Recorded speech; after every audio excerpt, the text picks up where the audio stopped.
இயேசு கிறிஸ்து அவர் மகிமைப்படுத்தப்படுகிறார் என்பதை நம்ம பார்த்தோம். குறிப்பாக 7 முத்திரைகளால் முத்திரிக்கப்பட்டதான அந்த புஸ்தகத்தை அவர் வாங்கின பொழுது பரலோகத்தில் ஏற்பட்ட துதிகள், அவர் எப்படி மகிமைப்படுத்தப்பட்டார், அந்த முத்திரைகள் முத்திரையிடப்பட்ட அந்த புத்தகத்தை வாங்கவும் அதன் முத்திரைகளை உடைப்பதற்கும் அவர் பாத்திரராய் காணப்பட்ட பொழுது எவ்விதமாக இயேசு கிறிஸ்து மகிமைப்படுத்தப்பட்டார் என்பதை நம்ம பார்த்துட்டு வந்தோம். இப்பொழுது மிக முக்கியமான சில காரியங்களுக்குள் நம்ம செல்ல போகிறோம். இந்த நாளிலே அந்த 7 முத்திரைகள் உடைக்கப்படுகிறதிலே நாம் சில காரியங்களை நம்ம பார்க்க போகிறோம். இந்த வெளிப்படுத்துகிற விசேஷ புஸ்தகத்திலே 2வது அதிகாரமும் 3வது அதிகாரமும் பார்க்கும் பொழுது 7 சபைகளின் காலங்கள் என்று சொல்லி நம்ம பார்த்தோம். அந்த சபையின் காலத்தை குறித்து நம்ம விரிவாக நம்ம தொடர்ச்சியாக பார்த்தோம். இந்த 7 சபைகளின் காலங்கள் என்பதை, சபையின் காலத்தை 7ஆக பிரிக்கப்பட்டதை நம்ம பார்த்தோம். அதாவது சபை என்பது பெந்தைகோஸ்து என்னும் நாளில் ஆரம்பிக்கப்பட்டு இயேசு கிறிஸ்துவின் வருகையோடு சபையின் காலம் நிறைவடைகிறது. அந்த காலத்தை, அந்த முழு காலத்தையும் 7ஆக பிரிப்பதுதான் சபையின் காலம் என்று சொல்லப்படுகிறதான இந்த 7 சபைகளின் காலங்கள். இதை 2 விதத்திலே நம்ம பார்க்க முடியும் என்று சொன்னேன். அது ஆரம்பத்தில் சொல்லும்போதே சொல்லிட்டே வந்தேன்.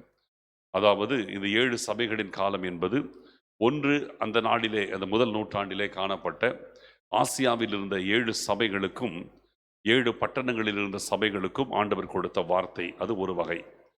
இன்னொரு காரியம், அதே காரியத்தை இன்னொரு விதத்தில் பார்க்கும் பொழுது, இந்த 7 சபையின் காலங்கள் என்பது அந்த காலம், சபையின் காலத்தை 7ஆக பிரிக்கப்பட்டு எந்தெந்த காலத்தில் சபைகளின் நிலைகள் எப்படி இருக்கும் என்கிறதை வகைப்படுத்தப்படுகிறதையும் நம்ம பார்த்தோம். இதில் பார்க்கும் பொழுது இப்பொழுது நாம் இருப்பது லவோதிக்கேயா சபையின் காலம். அதாவது குளிருமின்றி அனலுமின்றி சபை வெதுவெதுப்பாய் இருக்கிற ஒரு காலம் என்றும் நம்ம பார்த்தோம். இப்போ ஏன் நான் அதை திருப்பி சொல்கிறேன்னா, இப்பொழுது நாம் இந்த 6ஆம் அதிகாரத்தில் வரும் பொழுது அதே போல வேறொரு காரியம் வருகிறது. அங்கே சபையின் காலத்தை 7ஆய் பிரித்தது போல இந்த 7 முத்திரைகள் உடைக்கப்படுகிற இந்த காரியத்தை பார்க்கும் பொழுது அந்தி கிறிஸ்துவின் காலத்தை 7ஆக பிரிக்கிறதான காரியங்கள் தான் இந்த 7 முத்திரைகள் உடைக்கப்படுகிற காரியங்கள். அந்தி கிறிஸ்துவின் காலத்தில் என்னென்னலாம் நடக்கும் என்பதை பிரித்து ஒவ்வொரு முத்திரைகளும் அந்த காலத்தில் நடக்க போகிற 7 சம்பவங்களை நமக்கு காட்டுகிறது. இந்த வெளிப்படுத்தின விசேஷ புஸ்தகத்தை நீங்க படிக்கும்போது நிறைய பேருக்கு அது புரியாமல் இருப்பதற்கு காரணம், ஒரு முக்கிய காரணம் என்ன அப்படின்னு கேட்டீங்கன்னா, இந்த புத்தகத்துல இது ஒரு தீர்க்க தரிசன புஸ்தகமா இருக்கிறதுனாலே இந்த புத்தகத்திலே யோவான் கண்ட தரிசனங்கள் 2 வகையில வரும். அதனால தான் நிறைய பேர் கன்ஃபியூஸ் ஆகிறாங்க. அதாவது 2 வகையில வரும். எப்படின்னு கேட்டீங்கன்னா, ஒன்று அந்த அந்தி கிறிஸ்துவின் காலத்திலே சபை எடுத்துக்கொள்ளப்பட்ட பின்பு, இப்போ நம்ம சபையின் காலத்தை முடிச்சிட்டோம். சபை எடுத்துக்கொள்ளப்பட்ட பின்பு பரலோகத்திலே நிகழ்கின்ற சம்பவங்களும் ஒரு பக்கத்தில் வரும், அதுவும் காட்டப்படும். அதே நேரத்தில் அந்தி கிறிஸ்துவின் காலத்திலே பூமியிலே நடக்கிற காரியங்களும் காட்டப்படும். 2 மாறி மாறி மாறி வரும். அதை நீங்க சரியாய் புரிந்து கொள்ள வேண்டும். எந்த வசனம் எதை குறிக்கிறது என்பதை நீங்க புரியணும். அதனால தான் நிறைய பேருக்கு கன்ஃபியூஸ் ஆகுது. பரலோகத்திலே நடக்கிறதாய் காட்டப்படுகிறதை பூமியில் நடக்கிறதாகவோ, அல்லது பூமியில் நடக்க போகிறதை காட்டப்படுகிற பொழுது அதை பரலோகத்தின் நிகழ்வாகவோ ஒருவர் குழப்பிக் கொள்ளும் போதுதான் அது என்னன்னே புரியாமல் குழம்பி போறோம். இதுதான் அதனுடைய பிரச்சனை. இந்த 7 சபையின் காலங்கள் என்கிறதை நான் சொல்லும் பொழுது, ஆசியாவில் உள்ள 7 சபைகள் பூமியிலே எப்படி இருக்கிறது, எப்படி அது இருக்கும் என்பதை காட்டப்பட்டது. அது டோட்டலா பூமியில நடக்கிற விஷயம். அதே போல அதன் பிறகு நம்ம 4ஆம் அதிகாரத்திலையும் இந்த 5ஆம் அதிகாரம் 2 அதிகாரத்தில் நீங்க பார்த்தீங்கன்னா பரலோகத்தில் நடக்கிற காரியங்கள். இந்த வெளிப்படுத்தின விசேஷ புஸ்தகத்தில் இது வரைக்கும் நம்ம 5 சாப்டர் முடிச்சிருக்கிறோம். 5 சாப்டர் ஷார்ட்டா சொல்றேன். முதல் அதிகாரத்தில் பார்த்தீங்கன்னா இயேசு கிறிஸ்துவை குறித்த வெளிப்பாடு, அவருடைய மகிமையின் வெளிப்பாடு, இது முதல் அதிகாரத்தில் இருக்கிறது. இரண்டாம் அதிகாரத்திலும் மூன்றாம் அதிகாரத்திலும் பூமியிலே சபையின் காலத்திலே சபையானது பூமியிலே எப்படி இருக்கும் என்பதை இரண்டாம் அதிகாரமும் மூன்றாம் அதிகாரமும் பூமியிலே நடக்கிற நிகழ்வுகளை காட்டுகிறது. பூமியிலே சபையின் நிலை எப்படி இருக்கும், அந்த 7 காலங்களாக பிரிக்கப்பட்டு சபையின் காலம் எப்படி இருக்கும் என்பது சொல்லப்படுவது 2-3 அதிகாரங்கள். பின்பு 4ஆம் அதிகாரத்தில் பார்த்தீங்கன்னா, இவைகளுக்கு பின்பு நான் கர்த்தருடைய நாளில் ஆவிக்குள்ளானேன், அப்பொழுது இங்கே ஏறிவா என்கிற சத்தத்தை கேட்டேன் அப்படின்னு சொல்லி 4ஆம் அதிகாரம் ஸ்டார்ட் ஆகுது. அப்ப ஏறிவா என்று சொன்ன உடனே இவர் மேலே ஆவிக்குள்ளாக்கப்பட்டு யோவான் அப்போஸ்தலன் ஆவியிலே எடுத்துக்கொள்ளப்படுகிறார். சரீரம் பூமியில் இருக்க ஆவியில் எடுத்துக்கொள்ளப்படுறார். இப்பொழுது மேலே போய் பரலோகத்தில் நடக்கிற காரியங்களை காட்டப்படுகிறது அவருக்கு. இவைகளுக்கு பின்பு சம்பவிக்கிறவைகளை உனக்கு காண்பிப்பேன் என்று சொன்னாரே.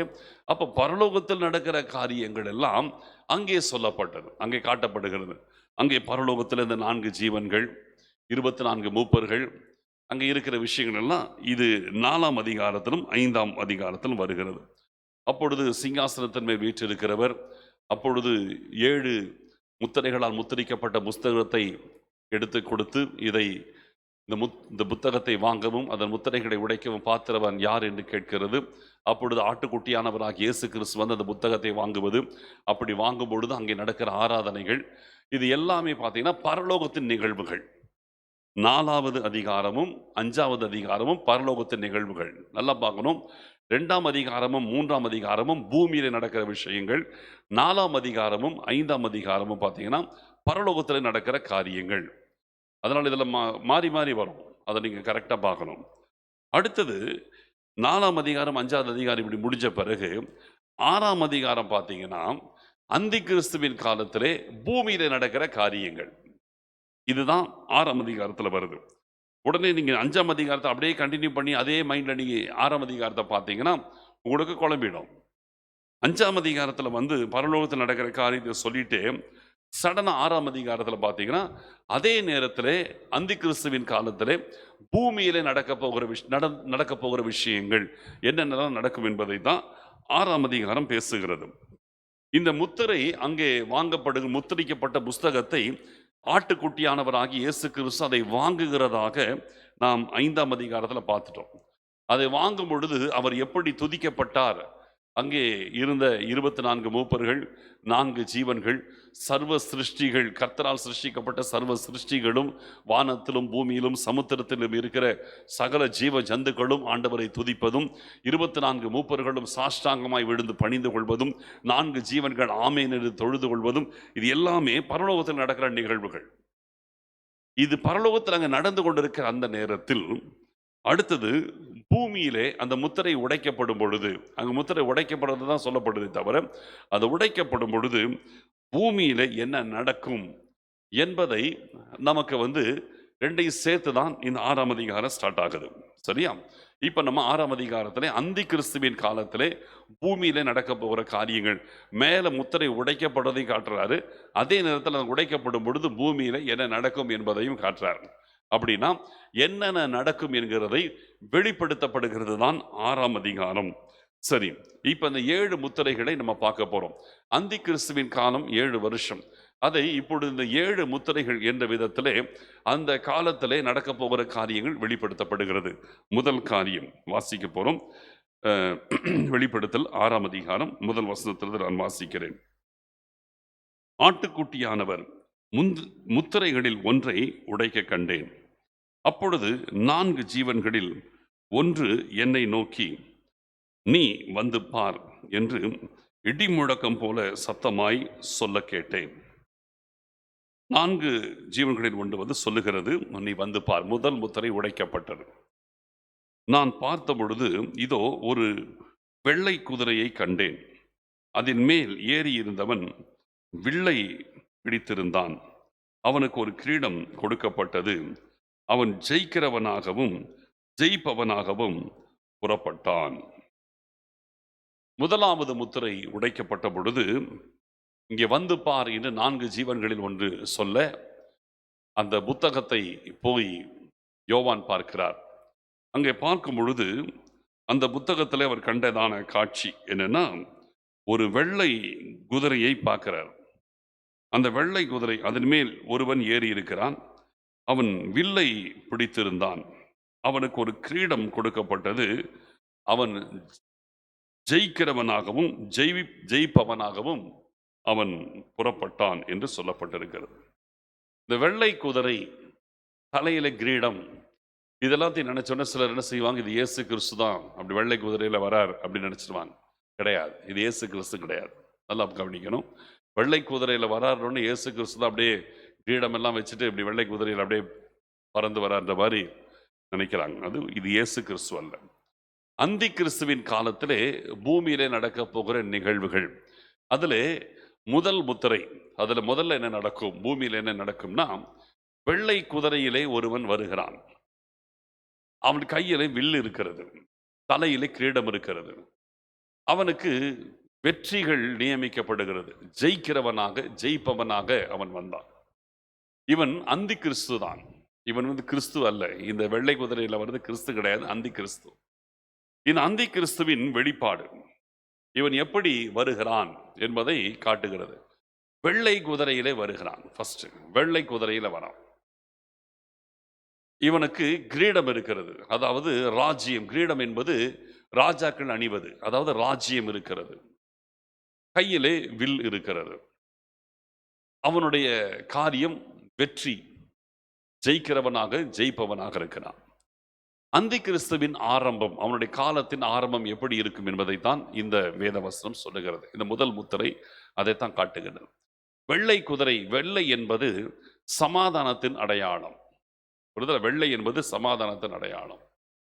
அப்போ இவன் வெள்ளை குதிரையில வருகிறான். சமாதானத்தின் அடையாளத்தோடு இவன் வருவான். ஏறி இருக்கிறது வெள்ளை குதிரை, ஆனா கையில பார்த்தா வில்லு இருக்குது.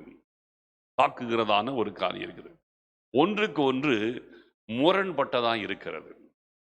ஏறி இருக்கிறது வெள்ளை குதிரை, ஆனால் கையில் இருக்கிறது அம்பு வைத்துக் கொண்டிருக்கின்றான். அப்ப இதிலிருந்து இவன் வில்லை பிடித்துக் கொண்டிருக்கிறதை பார்க்கிறோம். அப்ப இதிலிருந்து நம்ம பார்க்கும் பொழுது ஒன்றுக்கொன்று முரண்பட்ட ஒரு காரியம். இவனுக்கு ஒரு கிரீடம், அதாவது ராஜ்ய பாரம் இருக்கிறது. அடுத்தது இவனுக்கு வெற்றிகள் குறிக்கப்பட்டிருக்கிறது. அந்தி கிறிஸ்துவின் காலத்தை குறித்து நம்ம ஃபர்ஸ்ட் இந்த விஷயத்தை நல்லா புரிஞ்சுக்கணும்.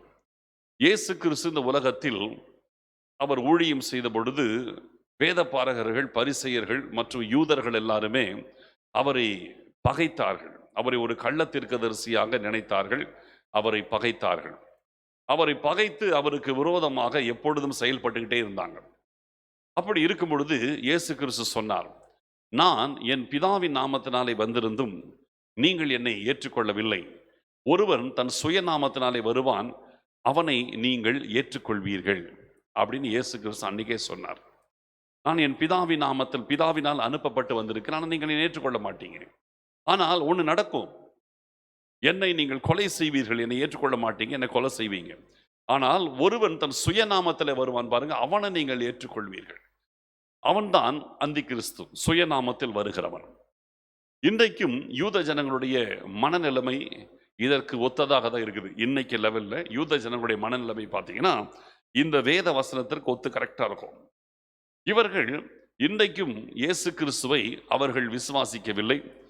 இயேசு கிறிஸ்து ஏற்கனவே இந்த உலகத்தில் வந்து ரட்சிப்பின் கிரியைகளை செய்து முடித்ததை இவர்கள் இன்றைக்கும் ஏற்றுக்கொள்ளவில்லை. இன்றைக்கு வரைக்கும் இயேசு கிறிஸ்துவை ஒரு சாதாரணமான ஒரு தீர்க்கதரிசியாக அல்லது கள்ள தீர்க்கதரிசியாக கூட நினைக்கிறார்களே தவிர இன்றளவும் அவரை இரட்சகராக அல்லது அவர்களுடைய மொழியில சொல்ல போனால் மேசியாவாக அவர்கள் அறியவில்லை. அவர் தமக்கு சொந்தமானதிலே வந்தார், அவருக்கு சொந்தமானவர்களோ அவரை ஏற்றுக்கொள்ளவில்லை. அப்படி இருக்கும் பொழுது கர்த்தர் அவருடைய இருதயத்தை கர்த்தர் அடைத்து போட்டார். கடினப்பட்ட அந்த இருதயத்தை கர்த்தர் அடைத்து போட்டு ரட்சிப்பின் சுவிசேஷத்தை புறஜாதிகளுக்கு கர்த்தர் கொடுத்து விட்டார். புறஜாதிகளுக்கான வாசல் திறக்கப்பட்டு இன்றளவும் புறஜாதி ஜனங்களின் ரட்சிப்பின் காலமாக இருந்து கொண்டிருக்கிறது. இன்றளவும் யூத ஜனங்கள் தங்கள் இருதயத்தை கடினப்படுத்தி கொண்டு மேசியாவே வாரும் என்றுதான் சொல்லிக் கொண்டிருக்கிறார்கள். இன்றைக்கும் தேவ ஆலயத்தின் ஒரு இடிக்கப்பட்ட ஒரு பகுதி நிறைந்த ஒரு சுவரின் அருகே அவர்கள் புலம்பிக் கொண்டிருக்கிறாங்க. என்ன புலம்புறாங்க? மேசியாவே வாரும், மேசியாவே வாரும் என்று அவர்கள் அழுது கொண்டே அந்த மேசியாவை வரவேற்க அவர்கள் ஜெபிச்சுட்டே இருக்கிறாங்க. காரணம் என்ன? அவர்கள் இப்போதான் இன்னும் மேசியா வரவில்லை என்ற ஒரு இருதயம் கடினப்பட்ட நிலைமையிலே மேசியாவை வாரும், மேசியாவை வாரும் என்று அவர்கள் கூப்பிட்டு இருக்கிறாங்க. அந்த இடத்துல அழுது அழுது அவங்க ஜெபிக்கிறாங்க. அதனால அந்த சுவருக்கு பெயரே புலம்பலின் சுவர் அல்லது வெயிலிங் வால் என்று சொல்லப்படுகிறது. இன்றளவும் நீங்க பார்த்தீங்கன்னா யூத ஜனங்கள் அந்த புலம்பலின் சுவர் அருகே அழுது கொண்டும் ஜெபித்து கொண்டும் யூத ரபிகளும் மற்ற யூத ஜனங்களும் பக்தி உள்ளவர்களும் ஜெபித்து கொண்டிருக்கிறார்கள். நீங்க யூடியூப்ல போய் செக் பண்ணி பார்த்தீங்கன்னா உங்களுக்கு தெரியும். வெயிலிங் வால் அப்படின்னு போட்டு பார்த்தீங்கன்னா உங்களுக்கு தெரியும். அங்கே யூத ஜனங்கள் எவ்வளவு பக்தியோடு அந்த புலம்பலின் சுவர் அருகே இன்றைக்கும் மேசியாவின் வருகைக்காக எதிர்நோக்கி ஜெபித்து கொண்டிருக்கிறார்கள். அப்ப அவங்களுடைய இருதயம் எல்லாம் மேசியா வரப்போகிறார் வரப்போகிறார் என்ற ஒரு எதிர்பார்ப்போடு கூட இருக்கிறாங்க. அவருடைய உச்சக்கட்ட எதிர்பார்ப்பின் நேரத்திலே தான் சபை எடுத்துக்கொள்ளப்படுகிறது. அது அவர்களுக்கு தெரியாது. சபை எடுத்துக்கொள்ளப்படுகிற அதே நேரத்தில் அந்தி கிறிஸ்து வருகிறான். அப்போதான் மேசியா அவன் வெளிப்படுகிறான். மேசியாவாக அந்தி கிறிஸ்து வெளிப்படுகிறான். அவன் மேசியாவை போல வெளிப்படுகிறான். இவனைத்தான் இவர்கள் மேசியாவாக ஏற்றுக்கொள்ளுகிறார்கள். அப்ப அவன் வரும்பொழுது எப்படி இருப்பான் என்று பார்த்தீங்கன்னா, அவர்களுக்கு சமாதானத்தின் மனுஷனாக அவன் வெளிப்படுவான். ஏன்னா யூத ஜனங்களுக்கு இன்றளவும் ஆலயம் இல்லாத நிலைமையில் இருக்கிறாங்க. அவர்களுக்கு என்றைக்குமே கர்த்தருடைய ஆலயம் அதுதான் அவங்களுக்கு ரொம்ப முக்கியமா இருந்துச்சு. ஏன்னா இது அவங்க இன்றைக்கு நேற்று கற்றுக்கொண்ட விஷயம் கிடையாது. இதை அவர்கள் எகிப்திலிருந்து புறப்பட்டு வந்த அந்த காலகட்டத்திலிருந்தே அவர்கள் மனதிலே பதிந்துவிட்ட காரியம். எகிப்திலிருந்து புறப்பட்டு வந்த அந்த காலகட்டத்திலே அவர்களுக்கு கர்த்தர் ஆசரிப்பு கூடாரம் என்கிற நிலையை வைத்து அந்த ஆசரிப்பு கூடாரத்திலே அவர் ஜனங்களை சந்தித்தார். அந்த ஆசரிப்பு கூடாரத்தின் மகா பரிசுத்த ஸ்தலம்தான் ஆண்டவர் வாசம் பண்ணுகிற ஸ்தலமாக இருந்தது. அப்படி அவர்கள் வனாந்திரத்திலே வந்த காலகட்டத்திலே அவர்களது ஆசரிப்பு கூடாரத்திலே கர்த்தரை சந்தித்தார்கள். அங்கே கர்த்தர் மோசையின் மூலமாய் பேசினார். மோசையோடு பேசி மோசையின் மூலமாய் ஜனங்களுக்கு செய்தி வந்தது. அந்த ஆசரிப்பு கூடாரமே கர்த்தருடைய வாசஸ்தலமாக கருதப்பட்டது. அது உண்மையும் கூட. அப்படி இருக்கும் பொழுது தாவீது நாட்களிலே தாவீது யோசிக்கிறான், எனக்கு நல்ல அரண்மனை இருக்கும் பொழுது கர்த்தருக்கு ஒரு அரண்மனை ஒரு நல்ல ஆலயம் இல்லாமல் இருக்கிறதே, கர்த்தருடைய உடன்படிக்கை பெட்டி கூடாரங்களில் இருக்கிறது என்று அவன் யோசிக்கிறான். யோசித்து அதன் பிறகு கர்த்தருக்கென்று ஆலயத்தை கட்டுவதற்கான எல்லா விதமான காரியங்களும் அவன் ஆயத்தம் செய்ய ஆண்டவர் அவனுக்கு அனுமதி கொடுக்காமல் அவன் குமாரனாகிய சாலமோனுக்கு ஆலயத்தை கட்டுகிறதான கிருபையை கர்த்தர் கொடுக்கிறார். அந்த நாள் முதல் கொண்டு கர்த்தருடைய ஆலயம் அவர்களுக்கு இருந்தது. இந்த கர்த்தருடைய ஆலயம் சாலமோன் மூலமாய் கட்டப்பட்ட அந்த கர்த்தருடைய ஆலயம் பிற்காலத்திலே பாபிலோனிய சிறையிருப்புக்கு போகும் பொழுது அது இடிக்கப்பட்டது. இடிந்து அதன் பிறகு தானியேலுடைய நாட்களிலெல்லாம் ஆலயம் இல்லாமல் இருந்தது. அந்த காலகட்டத்தில் தான் அவர்கள் எருசலேமுக்கு நேராய் பாபிலோனில் இருந்து கொண்டு அவர்கள் கர்த்தரை நோக்கி விண்ணப்பித்த காரியங்கள் எல்லாம் நடந்தது. அதன் பிறகு நெகேமியாவின் நாட்களில் அலங்கம் எல்லாம் கட்டப்பட்டது. பின்பு பார்க்கும் பொழுது சகரியா தீர்க்கதரிசியின் காலத்திலே செருபாபேல் போன்றதான தேவ மனுஷர்கள் மூலமாக மீண்டும் ஆலயம் கட்டப்பட்டது. இப்படி கர்த்தருடைய ஆலயம் கட்டப்படுவதும் இடிக்கப்படுவதும் இப்படியாக போய் கொண்டிருந்தது. பின்பு முதல் நூற்றாண்டிலே பார்க்கும் பொழுது இந்த ஆலயமும் முழுவதுமாய் இடிக்கப்பட்டு விட்டது. இயேசு கிறிஸ்து அவர் தீர்க்க தரிசனமாய் உரைத்தது போல மத்தேயு எழுதின சுவிசேஷத்திலே 24ஆம் அதிகாரத்திலே நீங்கள் பார்ப்பீர்கள் என்றால் இதை குறித்து இயேசு கிறிஸ்து தீர்க்க தரிசனமாய் சொல்லுகிறதை நம்மளால் பார்க்க முடியும். அந்த வசனங்களை உங்களுக்கு நான் சற்று சுட்டி காட்ட நான் விரும்புகிறேன்.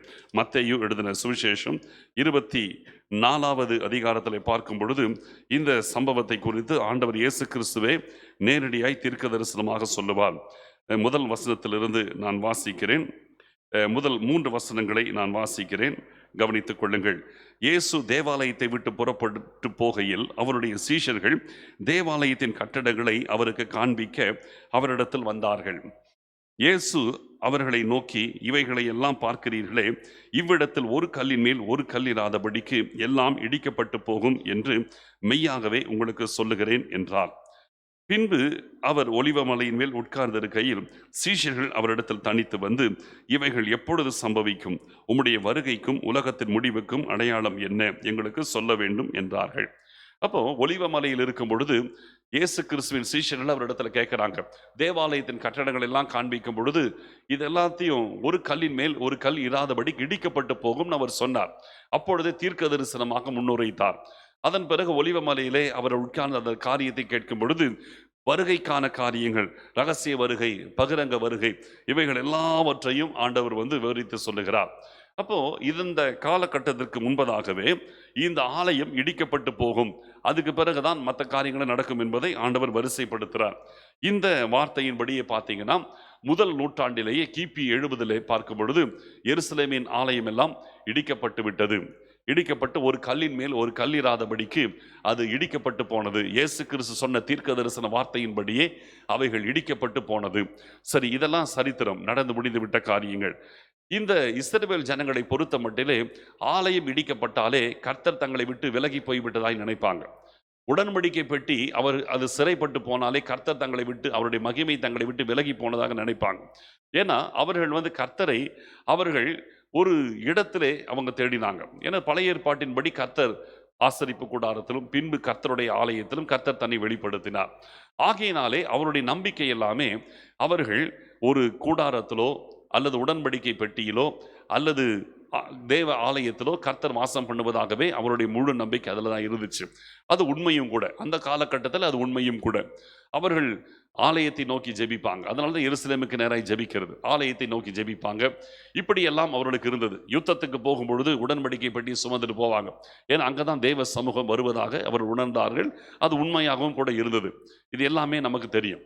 இப்படி இருக்கும் பொழுது அவர்களுக்கு ஆலயம் இடிக்கப்பட்ட பின்பு கர்த்தரை தங்களை விட்டு போய்விட்டதை போல அவர்கள் உணர்ந்தாங்க.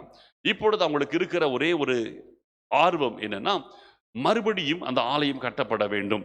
இந்த ஆலயம் கட்டப்பட வேண்டும் என்கிற ஒரு மிகப்பெரிய எதிர்பார்ப்போடு கூட அவர்கள் இருக்கிறார்கள். இவர்களுக்கு அந்த முதல் நூற்றாண்டிலே அவர்கள் சிதறடிக்கப்பட்டார்கள். ஒரு தேசமாக இராதபடிக்கு அவர்கள் சிதறடிக்கப்பட்டு முழுவதுமாய் யூத ஜனங்கள் உலகத்தின் பல தேசங்களிலே சிதறப்பட்டு போய்விட்டார்கள். பின்பு இந்த 20ஆம் நூற்றாண்டிலே தான் பார்க்கும் பொழுது இவர்கள் மறுபடியும் கூட்டி சேர்க்கப்படுகிறார்கள். 20ஆம் நூற்றாண்டிலே பார்க்கும் பொழுது 2ஆம் உலக மகா யுத்தத்திற்கு பிறகு அவர்களுக்கு ஒரு தேசம் ஆயத்தப்படுத்தப்படுகிறது. அந்த தேசம் ஆயத்தப்படுத்தப்படுகிறதான இடத்திலே 1948 வருஷத்துக்கு பிறகு இஸ்ரவேல் தேசம் மறுபடியும் உருவானது. இது ஒரு மிகப்பெரிய ஒரு திருப்பம். அதன் பிறகு இப்பொழுது கடந்த சில வருஷங்களுக்கு முன்பாக எருசலேம் தலைமைத்துவமாக அது கொடுக்கப்பட்டது. அதுவரையிலும் டெல் அவீவ் என்கிறதான பட்டணமே இஸ்ரவேல் தேசத்தின் தலைமையிடமாக சொல்லப்பட்டது. பின்பு இப்பொழுது ட்ரம்புடைய காலத்தில் பார்க்கும் பொழுது கடந்த 2 வருஷத்துக்கு முன்பதாக இந்த எருசலேம் தலைநகரமாக அறிவிக்கப்பட்டது. இப்போ பார்த்தீங்கன்னா இதெல்லாமே ஒரு நெருக்கமான சூழ்நிலைகள், அதாவது இதெல்லாம் முடிவுக்கு அடையாளமான சம்பவங்கள், இதெல்லாம் வேகமாய் நடந்து கொண்டிருக்கிறது. இப்போ இவர்களுக்கு இந்த தேவாலயம் கட்டப்பட வேண்டும் என்பது ஒரு தீராத ஒரு ஆசை, அது நிறைவேற வேண்டிய ஒரு ஆசை. அவ்வளவு தூரம் எதிர்பார்ப்போடு கூட அவர்கள் இருந்து கொண்டிருந்தார்கள். அப்படிப்பட்டதான சூழ்நிலையிலே இந்த ஆலயத்தை இதுவரைக்கும் யாரும் அவர்களுக்கு கட்டி கொடுக்கப்படவில்லை, யாரும் கட்டி கொடுக்கல. இந்த சூழ்நிலையிலே இந்த வருகிறவனாகிய அந்தி கிறிஸ்துவானவன் அவன் சமாதான பிரபுவை போல வருவான். வெள்ளை குதிரையிலே வருகிறான். அவன் சமாதானத்தின் மனுஷனாய் வருவான். ஆனால் வெளியிலே வெள்ளை குதிரையிலே அவன் வந்தாலும் கூட அவன் கையிலே வில் இருக்கிறதை, அம்பு இருக்கிறதை நம்ம பார்க்கிறோம். வில் வைத்து கொண்டிருக்கிறான். இது அவனுடைய சுபாவத்தை குறிக்கும். தோற்றம் வெள்ளை குதிரை, ஆனால் அவனுடைய சுபாவம், அவன் கையிலே வில் இருக்கிறது, தாக்கக்கூடியவனாய் இருக்கிறான். அப்போ சமாதானத்தின் மனுஷனாய் ஆனால் உள்ளுக்குள்ளே அவன் தாக்கக்கூடிய ஒரு சுபாவம் உள்ளவனாய், ஒரு கொடூரமான சுபாவம் உள்ளவனாய் இருக்கிறான். இவனுக்கு பார்த்தீங்கன்னா கிரீடம் இருக்கிறது. கிரீடம் இருக்கிறது என்று பார்க்கும் பொழுது இவன் கையிலே ராஜ்யம், அதிகாரம் இருக்கிறது, ராஜாங்கம் இருக்கிறது. அப்படின்னா இந்த கடைசி காலத்தில் பார்க்கும் பொழுது இந்த அந்தி கிறிஸ்துவுக்கு பார்க்கும் பொழுது பிசாசானவன் சாத்தான் முழு அதிகாரத்தையும் கொடுப்பான் என்று வேதத்தில் பார்க்கிறோம். அப்ப இவன் அதிகாரம் உள்ளவனாய் ஒரு ராஜாவாக இருப்பான். இன்றைக்கு அதுக்கான காரியங்கள் தான் உலகம் முழுவதிலும் நடந்து கொண்டிருக்கிறது. இன்றைக்கு எல்லாவற்றையும் ஒரு நிலையிலே, ஒரு அதிகாரத்தின் கீழ் கொண்டு வருகிறதான எல்லா முயற்சிகளும் நடப்பதற்கு காரணமே அந்தி கிறிஸ்துவின் கையில் இந்த மொத்த அதிகாரத்தையும் கொடுப்பதற்கான காரியங்கள் வேகமாய் இன்றைக்கு உலகம் நிறைவேற்றி கொண்டிருக்கிறது. ஒவ்வொரு தேசத்திலும் பார்த்தீங்கன்னா இதற்கான எல்லாத்தையும் ஒருமுகப்படுத்துவதற்கான காரியங்கள் வேகமாய் நிறைவேறி கொண்டிருக்கிறது. நம்முடைய தேசத்தையும் சேர்த்து தான் சொல்லுகிறேன். அப்படி பார்க்கும் பொழுது ஒவ்வொரு தேசமும் இந்த நாட்களிலே அந்தி கிறிஸ்துவின் வருகைக்கு அரசியல் ரீதியாக அமைப்புகள் எல்லாமே ஒரே நிலையிலே அவைகள் சீராக செயல்பட்டு கொண்டிருக்கிறது. மொத்த அதிகாரமும் ஒரு மனுஷனுடைய கையிலே கொடுக்கப்படத்தக்கதாக இந்த காலகட்டத்தில் வேகமாய் காரியங்கள் நிறைவேறி வருகிறது. சரி, இப்போ இப்படிப்பட்டதான சூழ்நிலையிலே இன்னும் யூத ஜனருடைய இருதயம் அடைக்கப்பட்டிருக்கிற இந்த சூழ்நிலையிலே இயேசு கிறிஸ்து சொன்ன தீர்க்க தரிசனத்தின்படி ஒருவன் தன் சுயநாமத்தில் வருவான், அவனை நீங்கள் ஏற்றுக்கொள்வீர்கள் தெளிவா சொன்னார். அவர் சொன்னது போலவே அவனை வெள்ளை குதிரையிலே வருகிறதான அந்த அந்தி கிறிஸ்துவை சமாதானத்தின் மனுஷனாக ஒரு தோட்டத்தோடு, அவர்களோடு ஒரு சமாதானமான மனுஷனை போல தோட்டத்தோடு வருகிற அவனை அவர்கள் மேசியா என்று ஏற்றுக்கொள்வார்கள். அதனாலதான் அவன் வெள்ளை குதிரையில வரான். அவன் வெள்ளை குதிரையிலே வருகிறான். அவன் தலையிலே கிரீடம் இருக்கிறது, அதிகாரம் இருக்கிறது. அவன் கையிலே அவன் வில்லை வைத்துக் கொண்டிருக்கிறான். இத்தனையும் வைத்துக்கொண்டு அவன் ஜெயிக்கிறவனாய் வருகிறான். இப்ப நீங்க பாருங்க, அந்தி கிறிஸ்துவுக்குரிய ஒவ்வொரு காரியங்களும் ஜெயிக்கிறதாகவே இருக்கும். நீங்க யோசிச்சு பாருங்க, உலகம் முழுவதிலும் இருக்கிற அரசியல் ரீதியான, ஒவ்வொரு தேசத்திலும் நடக்கிற அரசியல் ரீதியான வெற்றிகள், ஒவ்வொரு தேசத்திலும் பார்த்தீங்கன்னா ஒரு என்ன சொல்றதுன்னா, நல்ல ஒரு தன்மையுள்ள ஆவிக்குரியவர்கள் ஆட்சியில இருப்பதை விட பல இடத்துல பார்த்தீங்கன்னா தவறான நபர்கள் தான் ஆட்சியில அமருவார்கள். கர்த்தருக்கு விரோதமாக, கர்த்தருடைய கிரியைகளுக்கு விரோதமாக, வேத வசனங்களுக்கு விரோதமாக அதை எதிர்க்கிறவர்கள், இப்படிப்பட்ட நபர்கள் தான் உலகத்தின் பல தேசங்களிலே ஆட்சிகளிலே அமருவார்கள். ஏன் அப்படின்னு கேட்டீங்கன்னா, இது தானாய் நடக்கிறது கிடையாது, அவர்களுடைய வெற்றி கிடையாது. ஆண்டவரே இந்த முத்திரை உடைக்கப்பட்ட போது என்ன நடக்கும் என்பதை 2000 வருஷத்துக்கு முன்பாகவே சொல்லிட்டார். என்ன சொல்லியிருக்கிறாரு? அவன் ஜெயிக்கிறவனாய் வருவான்னு சொல்லிட்டார். அப்போ இந்த அந்தி கிறிஸ்து ஜெயிக்கிறவனாய் வருவான். அவனை சார்ந்த அந்த அந்தி கிறிஸ்துவின் ஆவியின் ஒத்தாசையோடு, அந்த ஆவி நடத்துதலோடு இருக்கிற நபர்கள் இந்த காலகட்டத்திலே பல தேசங்களிலே ஜெயிக்கிறவர்களாக இருப்பார்கள். அவங்க தான் ஜெயிப்பாங்க, ஆட்சியை பிடிப்பாங்க, அவங்க தான் ஆட்சியில் அமருவார்கள், அவங்க தான் காரியத்தை செய்வார்கள். காரணம் என்ன அப்படின்னு பார்த்தீங்கன்னா, இந்த கடைசி காலத்தில் அந்தி கிறிஸ்துவிற்கு ஒரே நபரிடத்தில் அதிகாரத்தை கொடுப்பதற்கு, இவர்களை ஜெயிக்கிறதற்கு ஆண்டவரை அனுமதிக்கிறார். ஆண்டவரை அனுமதிக்கிறார். அந்த முத்திரை உடைக்கப்பட்ட பொழுது அன்றைக்கே தேவ திட்டம் வெளிப்படுத்தப்படுகிறது. என்ன? அவன் ஜெயிக்கிறவனாய் வருவான், ஜெயிப்பவனாய் வருவான். அப்படிப்பட்ட நிலைமையிலே இந்த அந்தி கிறிஸ்து வருவான். அப்ப இந்த மாதிரி ஒரு நிலைமையிலே வெளிப்படுகிறவனைத்தான் பார்க்கிறோம். ஆனால் இவன் தன்னுடைய ஆரம்பத்திலே அந்த வெள்ளை குதிரையிலே வந்தாலும் கடைசி வரைக்கும் அவன் வெள்ளை குதிரையோடு கூட இருப்பது இல்லை. முதல்ல வெள்ளை குதிரையிலே அவன் வருகிறதாக முதல் வெளிப்பாடு. அந்த முதல் வெளிப்பாட்டில் அவன் வெள்ளை குதிரையிலே சமாதானத்தின் மனுஷனாய் வந்து அவன் அதிகாரத்தை அவன் நிலைப்படுத்தி, அவன் தன்னுடைய சுபாவத்தில் மாத்தல, சுபாவத்தின்படி வில் கையில் இருக்கிறது. அந்த நிலைமையிலே அவன் அதிகாரம் உள்ளவனாய், வெற்றி சிறக்கிறவனாய் அவன் ஆட்சியில் அமர்ந்து வெற்றியோடு தன் அதிகாரத்தை, முழு அதிகாரத்தையும் செயல்படுத்தக்கூடியவனாய் அவன் தேசத்தில் இறங்குகிறான்.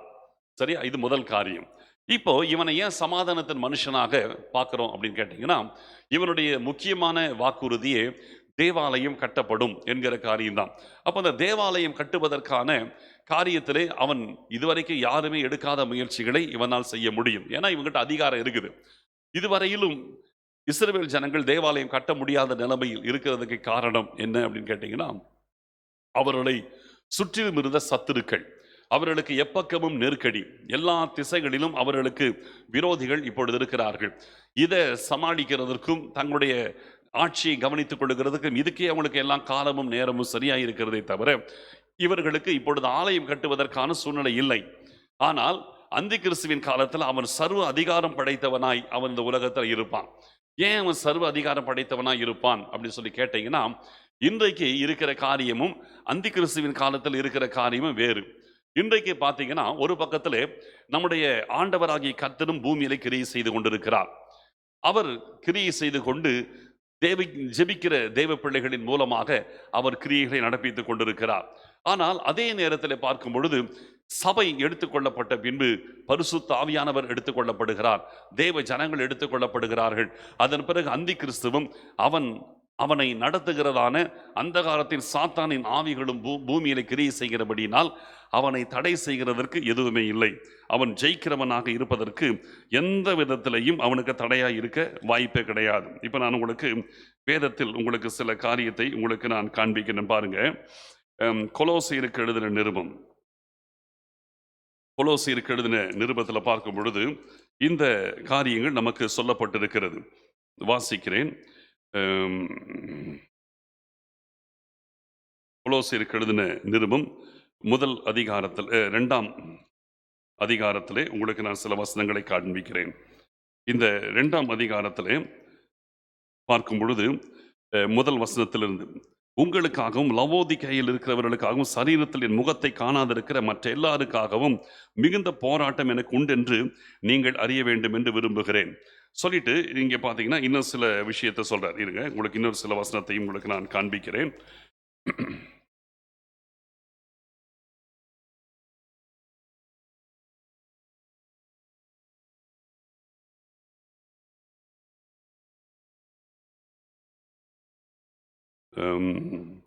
ஆறாம் வசனத்திலிருந்து நான் சில 6ஆம் வசனத்தில் நான் வாசிக்கிறேன் பாருங்க. ஆகையால் நீங்கள் கர்த்தராகிய கிறிஸ்து இயேசுவை ஏற்றுக்கொண்டபடியே அவருக்குள் வேர் கொண்டவர்களாகவும் அவர் மேல் கட்டப்பட்டவர்களாகவும் இருங்கள் என்று சொல்லி, இந்த கடைசி காலத்திலே அந்தி கிறிஸ்துவின் அதிகாரம் அவன் எப்படிப்பட்ட விதத்திலே அவன் செயல்படுவான் என்பதையும் பவுல் சொல்லுகிறார். வாசிக்கிறேன். 14, 15 வசனங்கள். நமக்கு எதிரடையாகவும் கட்டளைகளால் நமக்கு விரோதமாகவும் இருந்த கையெழுத்தை குலைத்து அவன் நடுவில் இராதபடி எடுத்து சிலுவையின் மேல் ஆணி அடைத்து துரைத்தனங்கள் அதிகாரங்கள் உரிந்து கொண்டு வெளியரங்கமான கோலமாக்கி அவைகளின் மேல் சிலுவையிலே வெற்றி சிறந்தார். இப்ப இயேசு கிறிஸ்து முதலாவது வெற்றி சிறந்திருக்கிறார். ஆனால் அந்தி கிறிஸ்துவின் காலத்திலே பார்க்கும் பொழுது பரிசுத்த ஆவியானவர் பூமியை விட்டு எடுத்துக் கொள்ளப்படுகிறார். பரிசுத்த ஆவியானவர் இந்த உலகத்திலே அவர் ஆளுகை செய்வது சபையின் மூலமாக சபையை கர்த்தர் எடுத்து விடுகிறபடினால் ஆவியானவரும் எடுத்துக் கொள்ளப்படுகிறார். பூமியிலே அவனுக்கு எந்த விதத்திலும் தடை செய்வதற்கு தேவ பிள்ளைகளும் இல்லை, ஆவியானவரும் இல்லை, கர்த்தருடைய கிரியைகளும் இல்லை. முழுக்க முழுக்க முழுக்க பிசாசினுடைய ஆளுகைகள் மாத்திரமே பூமியிலே கிரியை செய்கிறபடியினாலே அவனை யாரும் கேட்க முடியாதபடிக்கு அவன் சர்வ அதிகாரம் உள்ளவனாய் அவன் காணப்படுகிறான். அவன் சர்வ அதிகாரம் உள்ளவனாய் இருக்கிறபடினாலே அவனால் கர்த்தருக்கென்று ஒரு ஆலயத்தை கட்டுவதற்கு அவனுக்கு அது அனுகூலமாய் இருக்கும். இவன் கர்த்தருக்கென்று ஒரு ஆலயத்தை கட்டுகிறவனாய் இருந்து அந்த ஆலயத்தை கட்டி முடித்து அதன் பிறகு அங்கே தேவன் எனப்படுவது எதுவோ தன்னையே ஒரு தேவனாக அந்த ஆலயத்தில் அவன் தன்னை வெளிப்படுத்துவான். தானே எல்லாவற்றுக்கும் மேற்பட்டவனாக, ஏன்னா அப்பதான் அவனுடைய தன்னுடைய சுய புத்தியை காட்டுவான். தானே தேவனாக தன்னை வெளிப்படுத்த காட்டும் பொழுதுதான் இந்த யூத ஜனங்களுக்கு ஒரு உணர்வு வரும். இந்த ஒரு மனுஷன் எப்படி தன்னை தெய்வமாக காட்ட முடியும்? யூத ஜனங்களுக்கு என்னைக்குமே ஒரு இடரல் என்னன்னு கேட்டீங்கன்னா, மனித தோற்றத்தில் இருக்கிறவர்களை அவர்கள் தெய்வமாக ஏற்றுக்கொள்ள மாட்டாங்க. அதான் உங்களுக்கு பிரச்சனை. இயேசு கிறிஸ்து மனித தோற்றத்திலே அவர் தெய்வமாய் நிற்கும் போது அவங்களால அதை ஏற்றுக்கொள்ள முடியல. ஆனால் இந்த அந்தி கிறிஸ்துவம் பார்க்கும் பொழுது, ஆரம்பத்திலே பார்க்கும் பொழுது அவன் சாதாரணமாய் வரும்பொழுது அவனை ஏற்றுக்கொள்றாங்க. ஆனால் அவன் பரிசுத்த ஸ்தலத்திலே தேவ ஆலயத்திலே அவன் தன்னை தேவன் என்று காட்ட நினைக்கும் போதுதான் அவர்களால் அதை ஏற்றுக்கொள்ள முடியாமல் வரும். அன்றைக்கு அவர்களுக்கு உபத்திரவங்களும் பிரச்சனைகளும் ஆரம்பிக்கும். ஆனால் முதல் குதிரை வெள்ளை குதிரை, ஆரம்பம் சமாதானத்தின் மனுஷன், ஆனால் அவனுடைய கையில் வில் இருக்கிறது. சரி, இது முதல் நிலைமை. இரண்டாவது நிலைமை இருக்கிறது. இரண்டாவது நிலைமையை நான் உங்களுக்கு காண்பிக்கிறேன். மறுபடியும் 6ஆம் அதிகாரத்துக்கு வருவோம். 3வது வசனம், வெளிப்படுத்தல் 6ஆம் அதிகாரம் 3வது வசனம். அவர் 2ஆம் முத்திரையை உடைத்த பொழுது 2ஆம் ஜீவனானது நீ வந்து பார் என்று சொல்ல கேட்டேன். 2வது முத்திரை உடைக்கும் போது கேட்கப்படுகிறது. அப்பொழுது சிவப்பான வேறொரு குதிரை புறப்பட்டது. அதன் மேல் ஏறி இருந்தவனுக்கு பூமியில் உள்ளவர்கள் ஒருவரை ஒருவர் கொலை செய்யத்தக்கதாக சமாதானத்தை பூமியிலிருந்து எடுத்து போடும்படியான அதிகாரம் கொடுக்கப்பட்டது. ஒரு பெரிய பட்டயமும் அவனுக்கு கொடுக்கப்பட்டது. 2வது குதிரை பார்க்கும் பொழுது சிவப்பு நிறமான குதிரை. புரியுதுங்களா?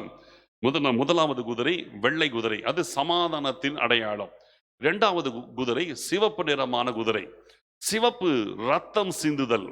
சிவப்பு நிறமான குதிரை பாருங்க, இது ரத்தம் சிந்துதல் இதற்கு அடையாளமாக இருக்கிறது. இது 2வது முத்திரை உடைக்கப்பட்ட பொழுது ரத்தம் சிந்துதல் பூமியிலே ஏராளமாக இருக்கும். அந்தி கிறிஸ்துவின் காலத்தில் ரத்தம் சிந்துதல் என்பது ஏராளமாக இருக்கும். அதைத்தான் சிவப்பு குதிரை அடையாளப்படுத்துகிறது. இந்த சிவப்பு குதிரையிலே ஏறி இருக்கிறவனை பார்க்கும் பொழுது அவனுடைய காரியம் என்னன்னா, பூமியில் உள்ளவர்கள் ஒருவரை ஒருவர் கொலை செய்யத்தக்கதாக சமாதானத்தை பூமியிலிருந்து எடுத்து போடும்படியான அதிகாரம் கொடுக்கப்பட்டது. ஒருவரை ஒருவர் கொலை செய்கிறதான காரியங்கள் அந்தி கிறிஸ்துவின் காலத்தில் ஏராளமாய் நடக்கும். சர்வ சாதாரணமாய் கொலைகள் நடக்கும். அதான் சிவப்பு குதிரை. இந்த சிவப்பு குதிரை என்பது ரத்தம் சிந்துதலை குறிக்கிறது. முதல் குதிரை வெள்ளை, சமாதானத்தின் அடையாளத்தோடு அவன் முதலாவது தன்னை வெளிப்படுத்துகிறான். ஆனால் அவர் உண்மையிலேயே சமாதானத்தின் மனுஷன் அல்ல. இரண்டாவது பார்க்கும் பொழுது சிவப்பு நிறம். அப்ப இரண்டாவது அவனுடைய காலகட்டத்தில் பார்த்தீங்கன்னா இந்த அந்தி கிறிஸ்துவனுடைய இரண்டாவது நிலை எப்படி இருக்கிறது என்றால், சிவப்பு குதிரையாக அவன் தன்னை காட்டுகிறான். சிவப்பு குதிரை என்பது பூமியிலே ஒருவரை ஒருவர் கொலை செய்கிற கொடூரமான காலங்கள் அந்தி கிறிஸ்துவின் காலத்தில் இரண்டாவது நிலையிலே வரும். இந்த இரண்டாவது நிலைமையிலே மிகப்பெரிய அளவுக்கு ரத்தம் சிந்துதல் பூமியில் இருக்கும். சர்வ சாதாரணமாய் ஒருவரை ஒருவர் கொலை செய்வார்கள். கர்த்தரை ஒருவன் விசுவாசிக்கிறான் என்றால் அவன் சர்வ சாதாரணமாய் கொலை செய்யப்படுவான். கர்த்தருக்காக ஒருவன் நிற்கிறான் என்றால் அவன் சர்வ சாதாரணமாய் கொலை செய்யப்படுவான். ஒருவன் எந்த சூழ்நிலையிலும் கர்த்தருக்காக நிற்க முடியாது. எந்த விதத்திலும் யாரும் ஒருவரை ஒருவர் கொலை செய்வதை தடுக்க முடியாது. அந்த நாட்களில் அந்த சர்வாதிகாரம் இருக்கும். யாரும் யாரையும் கொலை செய்வதை யாராலும் தடுக்க முடியாது. இந்த உலகத்திலே பார்த்தீங்கன்னா இந்த மாதிரி சர்வாதிகாரங்கள் அந்தி கிறிஸ்துவின் ஆவியோடு நடந்த சம்பவங்கள் ஏற்கனவே நிறைய இருக்குது. ஏற்கனவே நிறைய இருக்குது.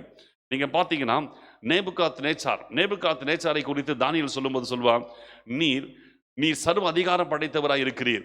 ஒருவனை நீர் கொலை செய்ய நினைத்தால் உடனே அவனை கொன்று போடுவீர். தானியேல் சொல்லுவார், ஒருவன் நீ கொன்று போட நினைத்தால் அவனை உடனே கொன்று போடுவீர். யாரை நினைக்கிறாங்களோ அந்த நேரத்தில் கொண்டு போடுவார். நேபுகாத் நேச்சார் ஒரு சர்வாதிகாரியா இருந்திருக்கிறான். அதன் பிறகுதான் அவனுடைய வாழ்க்கையில் வீழ்ச்சி வந்தது. நம்முடைய உலகத்தில் இந்த 20ஆம் நூற்றாண்டிலே பார்க்கும் பொழுது ஹிட்லர் போன்றவர்கள் சர்வாதிகாரிகளாய் இருந்திருக்கிறார்கள். லட்சக்கணக்கான யூதர் ஜனங்களை கொன்ற சரித்திரம் இருக்கிறது. அதே போல முதல் நூற்றாண்டிலே நீரோ மன்னன் சர்வாதிகாரியாக இருந்திருக்கிறார். அதே போல ஒவ்வொரு காலகட்டத்திலும் இருந்திருக்கிறாங்க. நம்முடைய ஜெனரேஷன்ல பார்த்தீங்கன்னா சதாம் ஹுசைன் போன்றவர்கள் ஏராளமான நபர்களை கொலை செய்திருக்கிறார்கள். அதற்கான நிறைய ஆதாரங்கள் பத்திரிகைகளில் நம்ம பார்க்க முடிகிறது. இதெல்லாமே இந்த அந்தி கிறிஸ்துவின் ஆவியினுடைய செயல்பாடுகள் தான். இந்த ஆவிகள் எல்லாமே இப்படி சர்வ அதிகாரம் உடையதாய் இருந்து ஜனங்களை சர்வ சாதாரணமாய் ஒருவரை ஒருவர் கொலை செய்யும்படியாக இப்படிப்பட்ட அதிகாரம், ரத்தம் சிந்துதல் என்பது ஏராளமாய் இருக்கும். இவைகள் எல்லாம் இது இரண்டாம் அடையாளம். இரண்டாவது குதிரை சிவப்பு குதிரை. இப்படிப்பட்ட காரியங்கள் அந்தி கிறிஸ்துவின் காலத்தில் இருக்கிறது. கொஞ்சம் யோசிச்சு பாருங்க. இன்றைக்கு கர்த்தர் நமக்கு, ஆவியானவர் நமக்கு இந்த உலகத்தில் கிரியை செய்கிறார். நாம் ஜெபிக்கிறோம், பிசாசின் ஆவிகள் தடை செய்யப்படுகிறது. நாம் ஜெபிக்கிறோம், ஆவியானவர் வெளிப்படுகிறார். நாம் ஜெபிக்கிறோம், அந்தகார ஆவிகள் எல்லாம் தடுக்கப்படுகிறது, கட்டுப்படுத்தப்படுகிறது. ஆனால் சபை எடுத்துக்கொள்ளப்பட்ட பின்பு கைவிடப்பட்ட ஜனங்களுக்கு பரிசுத்த ஆவியானவர் இல்லை. கைவிடப்பட்ட ஜனங்களுக்கு இயேசு கிறிஸ்து இல்லை. கைவிடப்பட்ட ஜனங்களுக்கு இந்த உலகத்தில் அவர்களுக்கு எந்த ஆதரவும் இல்லை. அவர்கள் தங்கள் சுய பலத்தினாலே இவர்கள் நிற்பார்கள். அப்படி நிற்க நினைக்கும் பொழுது நிச்சயமாய் கர்த்தருக்குள் அவர்களாய் வாழ முடியாது. சமாதானத்தின் மனுஷனை போல தன்னை வெளிப்படுத்துகிற அந்தி கிறிஸ்து முதலாவது வெள்ளை குதிரையிலே வருகிறவன், அடுத்து சிவப்பு குதிரைக்கு வருகிறான். சிவப்பு குதிரை என்பது ரத்தம் சிந்துதல். அந்த ரத்தம் சிந்துதலின் காலத்திலே சாதாரணமாக கொலை செய்யப்படுகிற காரியங்கள் சர்வ சாதாரணமாக இருக்கும். யோசித்து பாருங்கள். அப்படிப்பட்ட ஒரு கொடிய காலங்கள் அந்தி கிறிஸ்துவின் காலத்தில் இருக்கும். அப்படிப்பட்ட ஒரு கொடூரமான எந்த விதத்திலையும் யாரும் யாரை கொண்டாலும் யாரும் கேட்க முடியாத ஒரு நிலைமைக்குள் இருக்கிற சர்வாதிகாரமான காலங்கள் வரும். அப்படிப்பட்ட காலத்திற்கு உங்களை நீங்கள் தப்பித்துக் கொள்ளும்படியாகத்தான் இயேசு கிறிஸ்து சீக்கிரம் வரப்போகிறார். அப்படிப்பட்ட நாட்களுக்கு உங்களை காப்பாற்றும்படியாகத்தான் இயேசு கிறிஸ்து சீக்கிரம் வருகிறார். எப்படி உங்களை காத்துக்கொள்வது? உங்கள் வாழ்க்கையை கர்த்தருடைய கரத்தில் ஒப்புக் கொடுத்து இயேசு என்ற நாமத்தில் உங்கள் பாவங்கள் மன்னிக்கப்பட வேண்டும். இயேசு கிறிஸ்துவின் இரத்தத்தினால் உங்கள் பாவங்கள் கழுவப்பட வேண்டும். அதோடு கூட நிறுத்தி கொள்ளாமல் நீங்கள் ஞானஸ்தானம் பெற்று நல்ல ஒரு சபையிலே உங்களை ஐக்கியப்படுத்தி கொண்டு தேவ சித்தத்திலே நீங்கள் உங்களை காத்துக்கொள்ள வேண்டும். தேவ சித்தம் என்றால் என்ன? உங்கள் கரத்தில் இருக்கிற வேத புத்தகமே தேவ சித்தம். வேத புத்தகத்தை கருத்தோடு வாசித்து எழுதப்பட்ட வேத வசனங்களின்படி உங்கள் வாழ்க்கையை காத்துக்கொண்டும் தேவ சித்தத்தில் இருப்பீர்கள் என்றால் இயேசு கிறிஸ்துவின் வருகை மிகவும் சமீபம். அந்த நேரத்திலே சபை எடுத்துக்கொள்ளப்படுகிற நேரத்தில் நீங்களும் கிறிஸ்துவின் சரீரமாகிய சபையாக இருப்பதினாலே நீங்களும் இந்த உலகத்திலிருந்து எடுத்துக்கொள்ளப்படுவீர்கள். வரப்போகிற அந்த கொடிய காலத்திற்கு நீங்கள் தப்புவிக்கப்படுவீர்கள். இப்படிப்பட்ட ஒரு மகிமையான ஒரு கிறிஸ்துவின் வருகையை இன்றைக்கு சபை எதிர்பார்த்து கொண்டிருக்கிறது. உலகம் அந்தி கிறிஸ்துவை எதிர்பார்த்து கொண்டிருக்கிறது. சபை கிறிஸ்துவை எதிர்பார்த்து கொண்டிருக்கிறது. நீங்கள் யாரை எதிர்பார்த்து கொண்டிருக்கிறீர்கள்? கொஞ்சம் யோசிச்சு பாருங்க. அந்தி கிறிஸ்துவை எதிர்பார்த்துட்டு இருக்கிறீங்களா அல்லது கிறிஸ்துவை எதிர்பார்த்து கொண்டிருக்கிறீர்களா? ரெண்டுமே ஒரே நேரத்தில் சம்பவிக்க போகிறது. இயேசு கிறிஸ்துவை எதிர்பார்த்து கொண்டிருக்கிற சபையிலே நீங்கள் ஆண்டவரை உறுதியாய் பிடித்து கொண்டு தேவ சித்தத்திலே வாழ்வீர்கள் என்றால் சபை எடுத்துக்கொள்ளப்படும் பொழுது நீங்களும் அந்த கொடிய காலத்திற்கு தப்பும்படி இந்த உலகத்திலிருந்து எடுத்துக்கொள்ளப்படுவீர்கள். அதுதான் ஒரு மகிமையான காரியம். இயேசு கிறிஸ்து சீக்கிரம் வரப்போகிறார். 1 தெசலோனிக்கே 4 அதிகாரம் 16, 17, 18 வசனங்கள் சொல்லுகிறது, கர்த்தர் தாமே ஆரவாரத்தோடும் பிரதான தூதனுடைய சத்தத்தோடும் தேவ எக்காலத்தோடும் வானத்திலிருந்து இறங்கி வருவார். அப்பொழுது கிறிஸ்துவுக்குள் மரித்தவர்கள் முதலாவது எழுந்திருப்பார்கள். பின்பு உயிரோடு இருக்கும் நாமும் அவருக்கு எதிர்கொண்டு போக மேகங்களின் மேல் ஆகாயத்தில் எடுத்துக்கொள்ளப்பட்டு இவ்விதமாய் என்றென்றைக்கும் கர்த்தரோடு கூட இருப்போம். ஆகையால் இந்த வார்த்தைகளினாலே நீங்கள் ஒருவரை ஒருவர் தேற்றுங்கள் என்று வேதம் நமக்கு தெளிவாய் சொல்லுகிறது. இயேசு கிறிஸ்து சீக்கிரம் வரப்போகிறார். அவருடைய வருகைக்கு ஆயத்தமாகுங்கள். தேவ சித்தத்திலே உங்களை இணைத்துக் கொள்ளுங்கள். தேவ சபையிலே உங்களை இணைத்துக் கொள்ளுங்கள். உங்கள் பாவங்கள் மன்னிக்கப்பட்டிருக்க வேண்டும். கிறிஸ்துவின் இரத்தத்தினால் கழுவப்பட்டிருக்க வேண்டும். பரிசுத்தம் உள்ளவர்கள் இன்னும் பரிசுத்தமாகட்டும். நீதி செய்கிறவன் இன்னும் நீதி செய்யட்டும். இதோ நான் சீக்கிரமாய் வருகிறேன் என்று இயேசு கிறிஸ்து சொல்லியிருக்கிறார். ஆகினால் இன்னும் உங்களை பரிசுத்தப்படுத்துங்கள். இன்னும் உங்கள் நீதியிலே நடக்க ஆரம்பியுங்கள். இன்னும் தேவ சித்தத்தை கவனமாய் கை கொள்ளுங்கள். உங்கள் வாழ்க்கையிலே கர்த்தரை சந்திப்பதற்கு ஒவ்வொரு நிமிஷமும் ஆயத்தமாயிருங்கள். ஏனென்றால் இயேசு கிறிஸ்துவின் வரும் நாளையும் நாளிகையும் ஒருவருக்கும் கர்த்தர் அறிவிக்கவில்லை. எந்த நேரத்திலும் கிறிஸ்துவின் வருகை சம்பவிக்கும். அவரை சந்திக்க நீங்கள் ஆயத்தப்பட வேண்டும். சபையே நீங்கள் ஆயத்தமாக்கப்பட வேண்டும். உங்களை நீங்கள் ஆயத்தமாய் வைத்துக் கொள்ளுங்கள். இயேசு கிறிஸ்து சீக்கிரம் வரும் பொழுது எடுத்துக்கொள்ளப்பட்டு கொடிய அந்தி கிறிஸ்துவின் காலத்திற்கு உங்களை நீங்கள் தப்புவித்துக் கொள்ளுங்கள். இயேசு கிறிஸ்து சீக்கிரம் வருகிறார். 3ஆம் முத்திரை 4ஆம் முத்திரை எல்லாம் நாளை தினத்தில் இதற்கு பின்பு நாம் பார்க்க போகிறோம். இப்பொழுது நாம் ஜெபிக்கலாம். ஸ்தோத்திரம் ஆண்டவரே, எங்கள் அருமையான பரிசுத்தமுள்ள பிதாவே, தேவனாகிய கர்த்தர், உம்முடைய வருகை, சபை எடுத்துக்கொள்ளப்படுதல், அந்தி கிறிஸ்து இந்த உலகத்தை அவன் எடுத்துக்கொள்ளுதல், அவன் தன் கட்டுப்பாட்டுக்குள் கொண்டு வருதல், இந்த முத்திரைகள் உடைக்கப்படுகிற நேரத்தில் பரலோகத்தில் முத்திரைகள் உடைக்கப்படுகிறதா யோவானுக்கு காட்டப்படுகிறது. அப்பொழுது பூமியிலே அந்தி கிறிஸ்துவின் காலத்தில் என்ன நடக்கப் போகிறது என்பதும் சொல்லப்படுகிறது. தேவ பிள்ளையே, உங்கள் ஆவிக்குரிய வாழ்க்கையை ஜாக்கிரதையோடு பாதுகாத்து கிறிஸ்துவின் ரகசிய வருகையிலே எடுத்துக்கொள்ளப்படுவதற்கு ஆயத்தமாயிருங்கள். ஒருவேளை நீங்கள் கைவிடப்பட்டால் அந்த கொடிய காலத்திற்குள் நீங்கள் அகப்பட்டுக் கொள்ளுவீர்கள். மனம் திரும்பி சுவிசேஷத்தை விசுவாசித்து ஞானஸ்நானம் பெற்று அபிஷேகம் பெற்று ஆவியானவரால் நடத்தப்பட்டு வேத வசனத்தின்படி வாழ்வதற்கு உங்களை அர்ப்பணித்துக் கொள்ளுங்கள். அதுவே தேவ சித்தமான வாழ்க்கை. தேவ சித்தத்திற்குள் வாழுகிற அந்த வாழ்க்கை தான் நம்மை பரலோகத்திற்குள் நம்மை கொண்டு செல்லும். வேறு வாழ்க்கை அல்ல. அதுதான் நம்மை பரலோகத்திற்குள் கொண்டு செல்லும். இயேசு கிறிஸ்து சீக்கிரம் வரப்போகின்றார். ஆயத்தமாகுங்கள். அவருடைய வருகை சமீபம். ஸ்தோத்திரம் ஆண்டவரே, உங்களுக்கு நன்றி அப்பா. உங்களுக்கு நன்றி செலுத்துகிறோம். உங்களை மகிமைப்படுத்துகிறோம் ஆண்டவரே. உமக்கு ஸ்தோத்திரம். உமக்கு நன்றி. இந்த வார்த்தைகள் ஒவ்வொருவரையும் உணர்த்தி எச்சரித்து உம்முடைய வருகைக்கு ஆயத்தப்படுத்தட்டும். ஒவ்வொருவரும் உடைய சித்தத்திலே வாழ்ந்து உம்மை சந்திக்க ஆயத்தப்படுத்துங்க அப்பா. நீங்க மாத்திரம் மகிமைப்படுங்க. வரும் நாட்களிலே தியானிக்க போகிற வார்த்தைகள் இன்னும் அநேகரை ரட்சிப்புக்குள் கொண்டு வரட்டும். நீங்க மகிமைப்படுங்க. துதி கனம்